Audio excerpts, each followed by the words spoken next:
जहां पार्ट 2 मैदान बदल रहा मौसम। नमस्कार, बहुत स्वागत है आपका। इंडिया न्यूज देख रहे हैं आप, मैं हूं आपके साथ कीर्तिमान सिंह। यूपी और उत्तराखंड वालों, अब तैयार हो जाइए कड़ाके की ठंड के लिए। आने वाले दिनों में मौसम अपना असली रंग दिखाने वाला है। मौसम विभाग की माने तो अगले 2 दिनों तक यूपी में दिन और रात दोनों के तापमान में तेज गिरावट दर्ज की जाएगी। यानी कि अब सिर्फ सुबह शाम ही नहीं, दिन में भी ठंड का असर साफ महसूस होगा। और अब नहीं महसूस होगा तो कब महसूस होगा। इसके साथ ही प्रदेश के कई शहरों में घना कोहरा भी दस्तक देने वाली है, जिससे सड़क, रेल और हवाई यातायात प्रभावित होने की पूरी संभावना है। दिसंबर की शुरुआत और विजिबिलिटी घटेगी और सफर करना और भी मुश्किल हो सकता है। उधर उत्तराखंड में पहले से ही ठंड का सितम शुरू हो चुका है। पर्वतीय इलाकों में लगातार पारा गिर रहा है, टेम्परेचर माइनस में है। कई जगहों पर पाला गिरने की स्थिति बन चुकी है। राज्य भर में बीते कुछ समय से मौसम शुष्क बना हुआ है और मौसम विभाग ने आने वाले दिनों में भी ऐसे ही शुष्क और ठंडे मौसम के बने रहने की चेतावनी दी है। सुबह और शाम को लगातार कोहरे का सबसे ज्यादा असर देखने को मिल सकता है, जिससे खासकर दफ्तर जाने वाले लोग, जो ऑफिस जाते हैं, स्कूल जाने वाले बच्चे और हाईवे पर चलने वाले वाहन चालक सबसे ज्यादा परेशान होंगे। ऐसे में अब जरूरी है कि पूरी सतर्कता बरती जाए। ठंड से बचाव और अनावश्यक यात्रा से बचना चाहिए, क्योंकि साफ है कि अब पहाड़ से लेकर के मैदान तक मौसम करवट ले चुका है और ठंड ने अपनी मौजूदगी का साफ ऐलान कर दिया है। और जाहिर सी बात है, इस बार एक्सपर्ट भी कह रहे हैं कि इस बार जो प्रचंड ठंड पड़ने वाली है, इन 2 महीनों में बहुत झेलाने वाली होगी ठंड। इसीलिए तैयार हो जाइए, माइनस में टेम्परेचर जाने वाला। उत्तर प्रदेश और उत्तराखंड में सर्दी का रेड अलर्ट, तो रेड अलर्ट तभी जारी होता है एमडी की तरफ से जब माइनस में टेम्परेचर जाता है। तो इसीलिए चाहे वो पहाड़ों की ठंडी हो या मैदान की ठंडी, रूह कपाने वाली होगी। और इसलिए हम कह रहे हैं कि पहाड़ों की ठंडी तो एक तरीके से आप कहिए कि वहां के लोग सह लेते हैं, लेकिन पहाड़ों से जो ठंडक, जो ठंड हवाएं नीचे आती हैं, वो रूह कपाने वाली होती हैं। उसको सहन करना बहुत मुश्किल है। और साथ ही साथ उत्तर प्रदेश सरकार प्रशासन की तरफ से क्या तैयारियां हैं, ये भी हम भापेंगे। हमारे सहयोगी चप्पे चप्पे से जुड़ेंगे, जिलों के तमाम जगह से, क्षेत्रों से बताएंगे कि क्या तैयारियां हैं, रैन बसेरों के अंदर क्या तैयारियां की जा रही है, उत्तर प्रदेश सरकार की तरफ से अलाव के लिए क्या व्यवस्थाएं हैं क्षेत्रों में। ये तमाम ग्राउंड चेक रियलिटी हम करेंगे और इसके बारे में आपको बताएंगे कि डबल अटैक हम इसलिए कह रहे हैं कि देखिए, ठंड और प्रदूषण एक साथ आ रहे हैं। प्रदूषण का कहर दिल्ली एनसीआर गैस चैंबर बना हुआ है। न सिर्फ दिल्ली एनसीआर, उत्तर प्रदेश के कई क्षेत्र इस वक्त प्रदूषण से जूझ रहे हैं। बदनाम तो दिल्ली एनसीआर है, लेकिन प्रदूषण का अटैक और साथ में ठंड का जो लगातार एहसास है, माइनस में जो टेम्परेचर जाने वाला है, वो दिसंबर और जनवरी में अपने पीक पर होगा। ऐसे में स्थिति यह होने वाली है कि लगातार ठंडक बढ़ेगी, माइनस पे टेम्परेचर जाएगा और लोगों को सतर्क रहने की आवश्यकता है। उत्तर प्रदेश और उत्तराखंड में रेड अलर्ट इसलिए भी जारी किया गया है क्योंकि आसपास दिल्ली एनसीआर में देखिए, इस वक्त अब से ही विजिबिलिटी शून्य हो चुकी है। और साथ ही साथ दिल्ली एनसीआर तो सटा हुआ है उत्तराखंड से, पहाड़ों से सटा हुआ है, तो इसका सीधा सीधा असर दिल्ली एनसीआर पर, गाजियाबाद, नोएडा में पड़ने वाला है। पहाड़ों की ठंडक अब मैदानी इलाकों में आएगी और इससे कंपकपाने वाली ठंडक बढ़ेगी। ऐसे में जो संवेदनशील वर्ग है, जो बच्चे हैं, बुजुर्ग हैं, उनको सावधानियां बरतनी चाहिए, उनको इस वक्त सतर्क रखना चाहिए और साथ ही साथ विशेष ध्यान भी देना चाहिए। इम्यूनिटी का ख्याल बहुत रखना चाहिए और ऐसे में प्रशासन की तरफ से, अपनी तरफ से तैयारियां हो, ये सुनिश्चित करें। प्रशासन रैन बसेरों का यहां पर व्यवस्था करेगा, अलाव की व्यवस्था होगी चौक चौराहों पर, कंबल का वितरण होगा। लेकिन अपने तरफ से क्या तैयारियां हैं, ये सुनिश्चित करना चाहिए, क्योंकि इस ठंडी को अगर आपने हल्के में लिया, फिर यह ठंडक आपको परेशान कर देगी, आने वाले समय में और बीमार कर देगी। ऐसे में स्थिति यह ना हो जाए कि जानलेवा ठंडी हो जाए। सुरक्षित रहिए, सावधान रहिए। सुरक्षा इस मायने में कि जो लोग कार्यालय जाते हैं, जो ऑफिस जाते हैं सुबह सुबह, वो लोग बच के रहें। और साथ ही साथ जो बच्चे स्कूल जाते हैं, कई स्कूलों में ठंडी जिलाधिकारी के आदेश पर हो जाती है, ठंडी की छुट्टी, सर्दियों की छुट्टी हो जाती हैं। ऐसे में संवेदनशील जो वर्ग है उसमें बच जाता है, लेकिन जो लोग ऑफिस जाते हैं उनकी मजबूरी हो जाती है, उनको कार्यालय जाना ही होता है सुबह सुबह। ऐसे में ठंडी न लगे, सबका इंतजाम आप करके चलिए, ठंड से बचकर रहिए। ठंड के प्रचंड रूप से बचकर रहना जरूरी है। इन 2 महीनों में, दिसंबर और जनवरी में, बचकर रहना प्राथमिकता होनी चाहिए आपकी। दिल्ली एनसीआर की कही जाती है कि ना सर्दी सही है ना गर्मी सही है। प्रचंड गर्मी में पड़ती है दिल्ली एनसीआर में, और सर्दी में प्रचंड ठंडक का एहसास होता है। तो इसलिए दिल्ली एनसीआर के लोगों को बेहद सतर्क रहने की आवश्यकता है। चलिए, पहाड़ों से लेकर के मैदानों तक हमारे सहयोगी इस वक्त जुड़ रहे हैं, बताएंगे ग्राउंड रिपोर्ट। इस वक्त शुभम कोटनाला हमारे साथ जुड़ रहे हैं सीधे देवभूमि से। शुभम, बताइए क्या स्थिति है इस वक्त पूरे उत्तराखंड की, और टेम्परेचर माइनस में जाने वाला है, इसलिए हम सतर्क भी कर रहे हैं लोगों को। क्या प्रशासनिक तैयारियां हैं? जी बिल्कुल, बात करें तो क्योंकि ये साल का करीबन जो आखिरी महीना है यानी दिसंबर, तो अभी जो है शुरू होने वाला है 1 सप्ताह बाद। तो ऐसे में हम ठंड की बात करें तो ठंड कहीं ना कहीं अपने चरम पर जाती हुई दिखाई दे रही है, और तापमान में जो है लगातार गिरावट देखने को मिल रही है। खासकर अगर हम सुबह और शाम की बात करें तो तापमान में काफी ज्यादा गिरावट इस दौरान जो है देखने को मिलती है। हालांकि दिन में जो है चटक धूप खिली हुई है तो उससे थोड़ी राहत जरूर है, लेकिन परेशानियां जो है आखिर पर्वतीय क्षेत्र में काफी ज्यादा देखी जा रही है, क्योंकि पाला पड़ने से लगातार सड़कें जो है वो गीली हुई है, और इसके चलते जो है वाहन के फिसलने का भी जो है कहीं ना कहीं खतरा बना हुआ है। तो ऐसे में वाहन चलाते दौरान सावधानी बरतने की भी जो है अपील की गई लोगों से। और इसके साथ साथ क्योंकि मैदानी इलाकों में भी जो है धुंध छाने की जो है शुरुआत अब हो चुकी है, और ऐसे में जो है आने वाले समय में मौसम और ज्यादा खराब, यानी कि हम कह सकते हैं ठंड बढ़ना और फॉग आना, तो इस तरह की चीजें देखने को मिल सकती हैं। इसको लेकर मुख्यमंत्री पुष्कर सिंह धामी ने भी जो है अधिकारियों को निर्देश दे दिए हैं कि प्रत्येक जिले में जो है अलाव की व्यवस्था या ठंड से बचने के लिए जो रैन बसेरे होते हैं, जहाँ पर निराश्रित लोग होते हैं, वहां पर उनकी व्यवस्था की जाए। और इसके साथ ही साथ जो है नगर निगम भी अपनी तैयारियों में जुटा हुआ है, पुलिस का भी इसमें सहयोग मिल रहा है। ऐसे जो भी रैन बसेरे हैं वहां पर वो तैयारियों को देख रहा है कि जो निराश्रित लोग हैं वो उनके लिए वहाँ तमाम जो व्यवस्थाएं रखी जाती हैं ठंड से बचने के लिए, चाहे हीटर की हो, चाहे वो वहाँ पे रहने ठहरने की व्यवस्थाएं हों, उन सभी की व्यवस्थाओं को जो है ठीक किया जा रहा है। अतिरिक्त अगर अलाव की आवश्यकता पड़ती है, क्योंकि जगह जगह पॉइंट्स बनाए गए हैं कि कहाँ पर अलाव चलाया जाए रात के समय, इन चीजों की भी जो है तैयारी की जा रही है। और कोशिश यही है कि ठंड से किसी को नुकसान ना हो, किसी को परेशानी ना हो।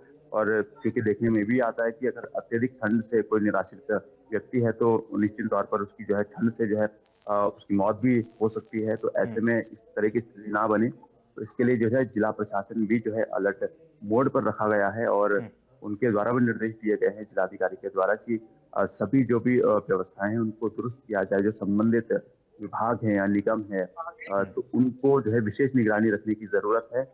और इसके साथ कोई अतिरिक्त आवश्यकता पड़ती है तो उसको भी जरूर उस कमी को पूरा किया जाए, लेकिन कहीं कोई कमी ना रहे। ठंड से तमाम व्यवस्थाएं की जाए। डॉक्टर्स का भी कहना है कि सुबह शाम जो है ठंड ज्यादा होने के चलते अपने स्वास्थ्य का ख्याल रखना जरूरी है। खास करके ऐसे समय में जो छोटे बच्चे हैं या फिर बूढ़े बुजुर्ग हैं तो उनका विशेष ध्यान रखना जरूरी है, क्योंकि जो है ठंड सबसे ज्यादा चपेट में उन्हीं को लेती है।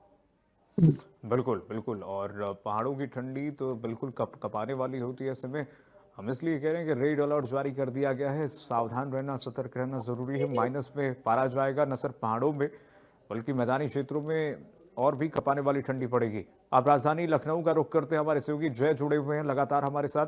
जय, बताइए जरा पूरे उत्तर प्रदेश की स्थिति क्या है, किस तरह प्रशासन इस वक्त तैयारियां किए हुए हैं ठंड को लेकर के, और क्या एसओपी बनाई गई है, क्या गाइडलाइंस जारी की गई हैं जिलों को लेकर के? सबसे ज्यादा दिक्कत ये उन लोगों को होगी जय, जो लोग सुबह सुबह कार्यालय जाएंगे, जिन स्कूलों में छुट्टियां नहीं है, जिले के जिलाधिकारी अभी तक निर्देश नहीं जारी किए हुए हैं।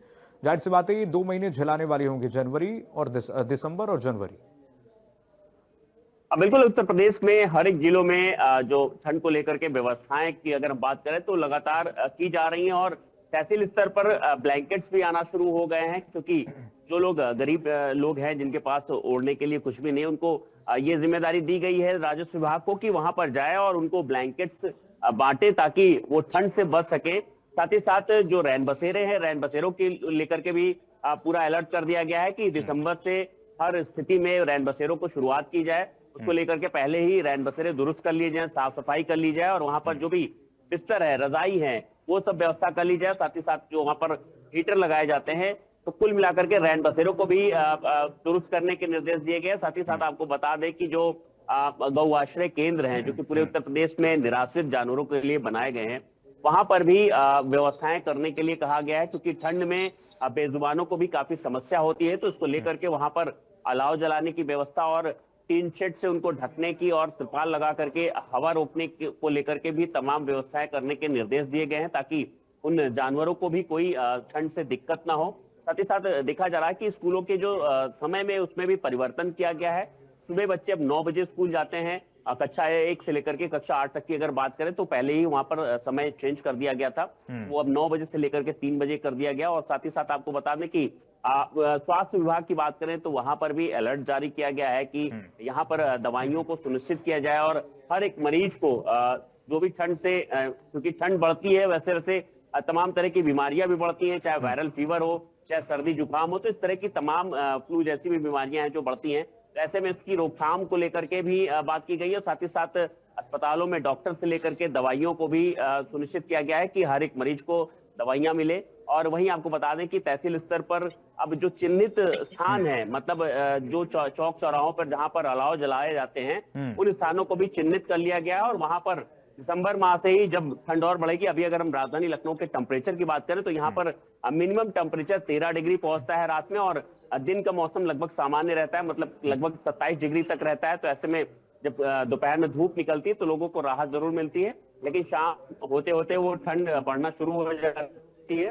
तो जब और ज्यादा ठंड बढ़ेगी, मतलब जब दिसंबर आएगा तो पारा और ज्यादा गिरेगा, और उसमें कहीं ना कहीं लोग समस्या जरूर होगी। तो ऐसे में आपको बता दें कि उसको लेकर के भी अलर्ट किया गया है कि पूरी तरीके से लोग मुस्तैद रहें, कोई भी खुले आसमान के नीचे ना सोए, क्योंकि देखा जाता है कि जब लोग जो काम करने के लिए की तरफ रुख करते हैं, चाहे वो लेबर वर्ग हो, चाहे वो रिक्शा चालक हो, तो इस तरह के लोग अपना परिवार जीविका चलाने के लिए लोग शहरों की तरफ आते हैं, और ऐसे में उन्हें कहीं खुले आसमान के नीचे सोने के लिए मजबूर होना पड़ता है। ऐसे लोगों के लिए अस्थायी रैन बसेरे बनाने की भी बात कही गई है। नगर निगम द्वारा जगह जगह टेंट लगा करके अस्थायी रैन बसेरे बनाए जाएं। तो तमाम तरह की व्यवस्थाओं को लेकर के पूरे प्रदेश में अलर्ट किया गया है, और इसको लेकर के सभी को निर्देश भी दिया गया है। जी, चाहे वो व्हाइट कॉलर वर्कर ही क्यों ना। और इसलिए हम कह रहे हैं कि एमडी ने जो अलर्ट जारी किया है, इसलिए हम सावधान भी लोगों को कर रहे हैं कि जो चटक खिली धूप निकल रही है दोपहर में, अभी नवंबर की स्थिति है, इसमें तो राहत महसूस हो रही है, लेकिन आने वाले समय में सावधानी की बात यह है कि देखिए ये चटक धूप निकलेगी भी नहीं अगले 2 महीनों में। दोपहर में टेम्परेचर और गिरेगा, माइनस में जाएगा। अभी तो धूप भी, हाँ जी जी बिल्कुल, धूप भी नहीं निकलेगी और घना कोहरा भी छाएगा, जिससे विजिबिलिटी भी काफी कम होगी, और ट्रैफिक व्यवस्थाओं को भी दुरुस्त करने के भी निर्देश दिए गए हैं। जहां जहां रिफ्लेक्टर्स नहीं लगे हुए हैं वहां पर रिफ्लेक्टर लगाने के लिए बात की गई है। जगह जगह अभी यातायात वहां चल रहा था, तो कुछ जो वाहन है जिनमें रिफ्लेक्टर्स नहीं लगे हुए, उस पर खुद ट्रैफिक पुलिस वहां पर रिफ्लेक्टर लगा रही है, ताकि कोहरे में वो जो किसी हादसे का शिकार ना हो। जी ठीक है, ठीक है जय, आ रहा हूं आपके पास तुरंत। नोएडा से हमारे सहयोगी अली खान जुड़े हुए लगातार। अली, नोएडा में क्या स्थिति है? और देखिए पूरा गैस चैम्बर जो दिल्ली बनी है उसका असर सीधे सीधे नोएडा में दिख रहा है, गाजियाबाद में दिख रहा है। और अली, अभी तो माइनस में टेम्परेचर जाने वाला है, और नोएडा तो एकदम सटा हुआ है पहाड़ों से। आप कहिए कि कितनी दूरी पर होगी ऋषिकेश हरिद्वार की पहाड़ियाँ यहाँ से? बहुत कम दूरी पर होंगी, और इसका असर सीधे सीधे नोएडा में पड़ने वाला है। बिल्कुल, मैं आपको बता दूं कि अभी का जो मौसम की बात करें तो सुबह शाम की ठंड नोएडा, दिल्ली एनसीआर में पड़नी शुरू हो गई है। सुबह और शाम के समय में मौसम खासा ठंडा नजर आता है। वहीं हवाएं जब चलती हैं तो हवाओं से और मौसम ठंडा हो जाता है। पिछले 2 दिनों से हवाओं की रफ्तार बढ़ी है, जिसकी वजह से पॉल्यूशन में भी कमी आई है और ठंडक भी थोड़ी बढ़ी है। तो जिसको लेके अब प्रशासन भी अलर्ट मोड में नजर आ रहा है। तमाम रैन बसेरे, तमाम ऐसी चीजों की व्यवस्था करी जा रही है अपनी तरफ से कि कोई भी ऐसी वो ना हो, कोई भी हादसा ना हो। क्योंकि पिछले साल अगर हम सर्दियों की बात करें तो दिल्ली एनसीआर में एक रफली आंकड़ा करीबन 500 के आसपास मौतों का आया था। जो ठंड, भूखमरी और इन तमाम से अज्ञात जो लाशें मिली थी, ये उनका आंकड़ा है, आधिकारिक नहीं है, पर करीबन 500 ऐसी मौतें जो ठंड के कारण हुई थी, ये माना जाता है। तो ये बेहद बड़ा आंकड़ा है। तो उसको लेकर प्रशासन अलर्ट मोड में, तमाम रैन बसेरे, अलाव, ऐसी तमाम व्यवस्थाएं सर्दी के आते ही जैसे शीतलहर चलनी शुरू होगी कर दी जाएगी। पर अभी के लिए फिलहाल दोपहर में झिलमिलाती धूप निकलती है, तो उसकी वजह से अभी तक राहत है, लोगों को अभी सर्दी से बचाव है। वहीं लोगों के अब गर्म कपड़े दिल्ली एनसीआर में भी निकल आए हैं। वहीं पॉल्यूशन से तो राहत नहीं मिल पा रही है, वहीं सर्दी की दोहरी मार अब लोगों को मारने लगी है। तो अब तमाम ऐसी समस्याएं लोग दो चार हो रहे हैं पॉल्यूशन से, और अब ठंड भी उसमें से एक महत्वपूर्ण वो माना जा रहा है। अब उसको लेके अब तमाम तैयारियां कर रहा है प्रशासन। अब नए रैन बसेरे जो हैं, अलग अलग जगहों पे टेम्परेरी रैन बसेरे बसाए जा रहे हैं। अलाव वाले पॉइंट्स की व्यवस्था की जा रही है, कितनी जगहों पे अलाव लगाए जाते हैं उनकी व्यवस्था की जा रही है। क्योंकि अभी पॉल्यूशन बढ़ा हुआ है, तो अभी तो अलाव नहीं जलाया जाएगा। पर जैसे ही दिसंबर का महीना आएगा, दिसंबर के एंड में जाएंगे, जैसे ही शीतलहर चलनी शुरू होती है, तमाम जगहों पे अलाव की व्यवस्था कर दी जाती है, जिससे आश्रित लोग वहां पे आश्रय ले सकें और ठंड से बच सकें। वहीं अगर हम पहाड़ों से सटे होने की बात करें तो जैसे ही पहाड़ों पे बर्फबारी शुरू होती है, वो शीतलहर दिल्ली एनसीआर को प्रभावित करती है। चाहे वो उत्तराखंड के पहाड़ों की बात हो, चाहे वो हिमाचल से या कश्मीर के किसी, जिस तरह बर्फबारी होती है और हवा का रुख बदलता है, तो शीतलहर का असर दिल्ली एनसीआर के तमाम क्षेत्रों में पड़ता है, तमाम आसपास के देहात इलाकों में पड़ता है। वहीं सर्दी के और जो चीजें हैं, उससे जो आप समझ सकते हैं कि ट्रैक्टर पे चलने वाले वाहन है, जो ऐसे वाहन जो जुगाड़ से चलते हैं, जुगाड़ तंत्र आप कह सकते हैं, उनमें कहीं ना कहीं हादसों का भी बढ़ता है। क्योंकि विजिबिलिटी कम हो जाती है और कोहरा पड़ने लगता है, धुंध पड़ती है सुबह शाम में। जब धुंध पड़ती है, विजिबिलिटी काफी लो होती है, तो इससे हादसों का खतरा भी बढ़ जाता है। वहीं ट्रैफिक विभाग भी अलग अलग अभियान चलाता है कि तमाम ट्रैक्टर्स पे लाल पट्टी और रेडियम की लाइटें लगाई जाती हैं। जानवरों में भी ये लगाई जाती हैं कि तमाम जैसे आश्रित जानवर हैं, उनमें भी ये रेडियम की लाइट्स लगाई जाती हैं। हमने हर बार देखा कि एनजीओ और ट्रैफिक विभाग ये सब कदम उठाता है, पर फिर भी कहीं ना कहीं हादसे बहुत ज्यादा होते हैं। क्योंकि ट्रैक्टर्स और जानवरों से, जो सड़क पे चलने वाले जानवर हैं, कोहरे में, धुंध में नजर, विजिबिलिटी काफी लो होने की वजह से हादसों का शिकार बन जाते हैं। तो ऐसी तमाम व्यवस्थाएं प्रशासन भी कर रहा है, पुलिस भी अलर्ट मोड में है, और तमाम ऐसी चीजों की व्यवस्था की जा रही है जिससे लोगों में ठंड में सहारा मिल सके। बिल्कुल अली, और लोगों से हम अपील भी कर रहे हैं कि अपनी सुरक्षा अपने हाथों में है। प्रशासन की तरफ से तैयारियां तो हैं, पूरी तरह से तैयारियां की जा रही हैं, ठंड से बचने के उपाय किए भी जाएंगे आने वाले समय। रैन बसेरों का यहाँ पर सुविधाएं हम देखेंगे कि मिलेगा, और साथ ही साथ कंबल वितरित किए जाएंगे। अलाव की उपयोगिता और बढ़ जाएगी, तो अलाव की व्यवस्थाएं की जाएंगी सड़कों पर, चौक चौराहों पर। लेकिन अपनी सुरक्षा, अगर आप यातायात कर रहे हैं, गाड़ी चला रहे हैं, तो बहुत सावधानी से चलाइए, क्योंकि आने वाले समय विजिबिलिटी बहुत घट जाएगी, शून्य पर होगी। तो ऐसे में धीरे चलें, स्लो चलें, और दुर्घटना से देर भली का मंत्र बिल्कुल याद रख लें। शुभम के पास चलते हैं एक बार फिर से। शुभम, पहाड़ों पर जो ठंड पड़ती है, वो वहाँ के लोगों के लिए कह सकते हैं कि कर्ज भी है, बूंद भी है, यानी कि आशीर्वाद भी है और श्राप भी है कहीं ना कहीं, क्योंकि रूह कपाने वाली ठंडक होती है। दूसरी बात वहाँ के लिए बूंद इसलिए है क्योंकि यहाँ पर एम्प्लॉयमेंट भी जनरेट होता है, और साथ ही साथ जब पर्यटक बढ़ते हैं ठंड के समय में, तो वहाँ के लोगों को रोजगार का एक अवसर भी मिलता है। क्या तैयारियां हैं पर्यटन की दृष्टि से? भी डबल चुनौती है उत्तराखंड प्रशासन शासन को कि पर्यटन की दृष्टि के लिए से भी तैयार रहना होगा और आने वाले समय में, और साथ ही साथ ठंड से निपटने के लिए चुनौतियां भी हैं। जी बिल्कुल, निश्चित तौर पर हम बात करें तो उत्तराखंड जो है टूरिस्ट के लिए जाना जाता है, और पर्यटन यहाँ पर जो है गर्मी के मौसम में नहीं बल्कि सर्दी के मौसम में भी जो है लुत्फ उठाने आते हैं। तो क्योंकि यहाँ के पर्वतीय क्षेत्रों में जो है अच्छी खासी बर्फबारी देखी जाती है, चाहे हम मसूरी की बात करें, जो सीमट की बात करें, या अन्य तमाम पहाड़ी पर्वतीय क्षेत्रों की बात करें, तो यहाँ पर जो है अच्छी खासी बर्फ देखी जाती है।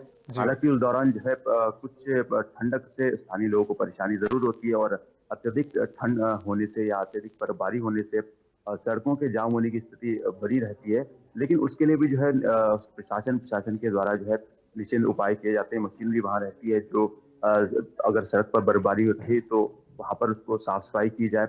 और इसके साथ ही जो है लेकिन इस सबसे बड़ी अच्छी बात ये होती है कि उस दौरान पर्यटन जो है बड़ी संख्या में यहाँ पर आते हैं, और पर्यटकों के आने से जो है छोटे होटल व्यवसाय की हम बात करें, या बड़े होटल व्यवसाय की बात करें, रेस्टोरेंट की बात करें, या वहाँ के लोकल टूरिस्ट और टूरिस्ट गाइड, इन समेत तमाम जो लोग हैं वो कहीं ना कहीं जो है इसका इंतजार भी करते हैं वर्ष भर के लिए कि इस दौरान कि पर्यटन आए और उनको पूरी सुविधा जो है वहां पर मिल सके, और वो भी जो है बर्फबारी का, पहाड़ों की वादियों का जो है लुत्फ उठा सकें, और विंटर गेम्स के माध्यम से भी जो है कहीं ना कहीं पर्यटन इस और जो है आकर्षित होता है। ठीक है। तो कहीं ना कहीं उत्तराखंड के लिए एक अच्छी बात तो है, अच्छी बात लेकिन भी है, वही जो है और कहीं ना कहीं प्रशासन को दोनों स्थिति के लिए तैयार रहना होगा।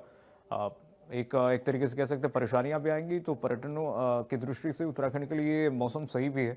जय के पास चलते हैं, अंतिम कमेंट लेते हैं, समय की कमी है। जय, पूर्व उत्तराखंड को देखें तो हम तैयारियां वहां पर धीरे धीरे हो रही हैं। मुख्यमंत्री योगी आदित्यनाथ हर मौसम में संवेदनशील रहते हैं, एसओपी पहले ही जारी कर दी जाती है, विभागों के अधिकारियों को पहले ही मुख्यमंत्री ब्रीफ कर देते हैं कि कोई समस्या नहीं आनी चाहिए। अब तक क्या जानकारी मिल रही है, क्या इस वक्त अस्पतालों में व्यवस्थाएं चुस्त दुरुस्त हैं? क्योंकि हम देख रहे हैं मरीजों की संख्याएं भी लगातार बढ़ते मौसम के साथ, सर्दी के साथ बढ़ती जा रही हैं।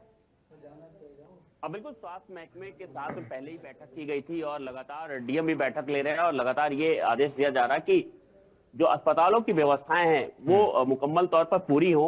जो पेशेंट वहां पर भर्ती होते हैं उनको कंबल जैसी जो व्यवस्था है वो मिले, रूम हीटर लगाया जाए, जो वार्ड है वार्डों में ये पूरी व्यवस्थाएं की जाए, और साथ ही साथ दवाइयों को लेकर के भी प्रॉपर तौर पर हर जगह सप्लाई पूरी हो। क्योंकि जो मरीज आते हैं, क्योंकि जिस तरह से देखा जाता है जब ठंड बढ़ती है तो तमाम जो सर्दी वाली जो बीमारियां हैं, वायरल है, इन्फेक्शन है, इस तरह की तमाम बीमारियां बढ़ जाती हैं। तो ऐसे में उन मरीजों तमाम को तैयारियां हैं, इलाज ठीक है, मिले। ठीक है। और वहीं समय अगर हम कमी है, परिवहन की बात करें, बिल्कुल बिल्कुल, तमाम तैयारियां। जो है आपका, अली और शुभम, तीनों सहयोगियों को बहुत शुक्रिया तमाम जानकारी साझा करने के लिए। फिर से सचेत हो जाइए, पारा माइनस में जाने वाला है, तो इसलिए हम अलर्ट भी कर रहे हैं आपको। चलिए फिलहाल के लिए बस इतना ही। खबरें लगातार जारी, देखते रहिए इंडिया न्यूज।